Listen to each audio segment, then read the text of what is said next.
So this is the Dropbear version 2.01. It's built from bare PCB, surface mount components, hand placed, hand reflowed. This is the first ever time I've done SMD work. I'm not qualified in electronics, but this board is going to be built for the Aprilia RS125. If I can be doing this with a hot air gun, we're going to see if we can find out.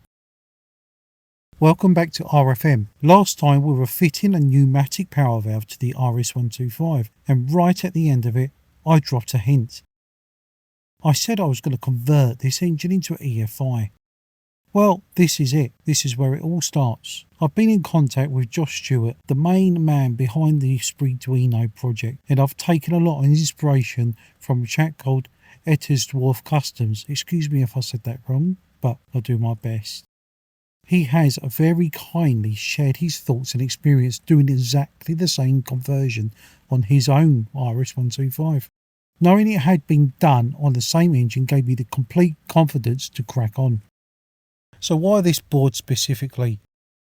The Speeduino covers a lot of ground. The Dropbear is the most complete unit in the range. 8 fuel, 8 injectors and onboard VR conditioner for the crank and cam sensors, SD card slot for data logging, CAN bus and a socket for the airbag wireless module, Wi-Fi and Bluetooth connectivity straight into TunerStudio. That last bit is the bit what matters and sounds the best. I'll come back to it later.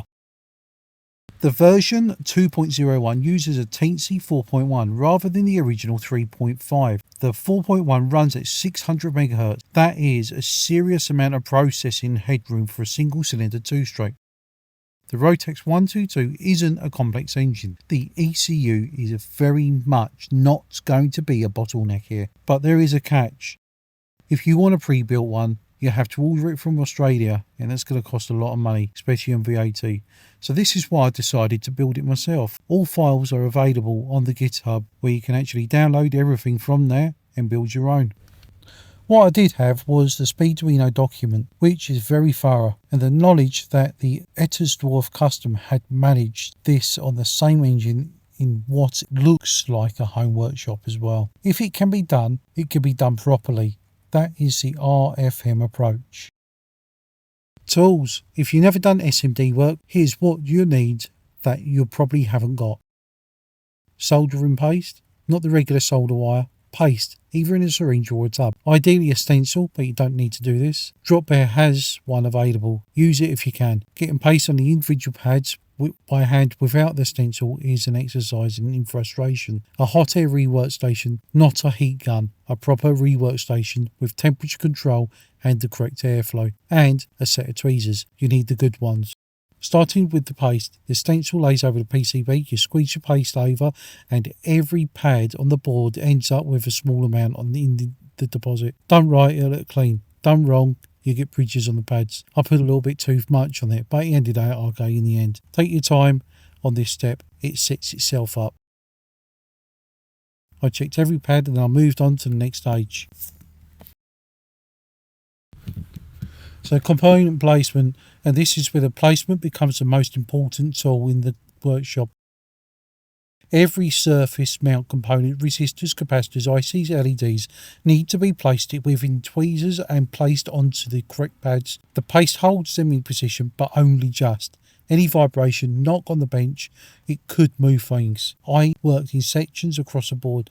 The reference designators on the silk screen are your map. Cross-referencing them against the BOM and do not rush it. The ICs especially need attention. Polarity matters.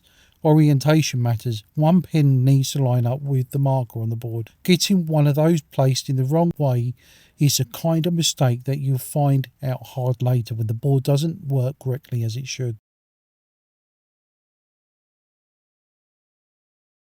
Have you ever done SMD work before? Because if you have, you know exactly what I mean. And if you haven't, just go slowly. There's generally no prize for a speed here. Once everything's in place, you go in with a hot air station, and this is the most satisfying part. Move the nozzle around in circular motions. Do not keep it in the same place and see what happens. The paste melts. There's a moment where each component just snaps into alignment as the surface tension pulls it square onto the pad. It's quite something to watch for the first time. Temperature and airflow control is very important. Do not go in aggressive. You want to bring it up gradually so the flux in the paste activates before the solder actually flows. Too hot, too fast, and you're just blowing components off a board. Too cool, and you end up with the joints that look like they've been reflowed but haven't been fully flowed yet, which will give you the intermittent faults that you can't explain. After the reflow, check under a USB microscope or something suitable. Check for any bridges. I had a few on the mini ICs there, and I managed to wick them out. 2 pads connected that shouldn't be needs to be cleared before anything gets powered on. Right, SMD work done now. It's time to do the through-hole stuff. It's a shame I hadn't recorded all this. For some reason it didn't record, but it's quite simple.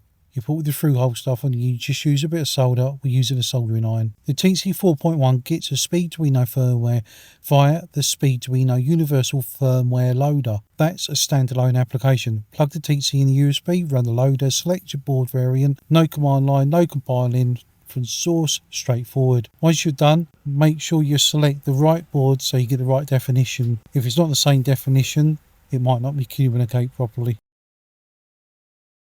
The second firmware is the ESP32. This is the Airbear wireless module. This one is a little more involved. It goes via Platform IO, which runs inside VS Code. If you haven't used either of those before, set aside some time to get the environment sorted before you attempt to upload it. It's not difficult, but it definitely isn't one click either. Get the environment running first, and then you can upload both sets of firmware. Once that's done, the Airbear is able to be communicated via Wi-Fi. On the bench, you need to connect your ECU via USB beforehand. Then you can select using the web-based browser what communication you elect to drop down onto. On the bike, when we get there, you can do the same thing from your laptop, tablet, in the workshop, even without even connecting it up to a USB cable. That's real-time access to the engine and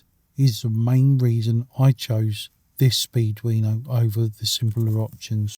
Speeduino Web Config handles the initial network setup. Connect the ECU's own access point. You can set whatever preference you want to communicate to it with. TunerStudio is the tuning software. You need to create a new project, let it detect the firmware, and you've got a communication link. On the bench, with no engine attached, you are able to connect to the ECU with no sensors, but you won't get any meaningful data from it as nothing's connected to it. But you can have a look at the dashboard layout and make sure everything's working before you commit to installing it to anything else or do further setting. At this point, the board is built, flash and communicates. What I'm not claiming is that I can tune a 2-stroke EFI map from scratch without some proper learning.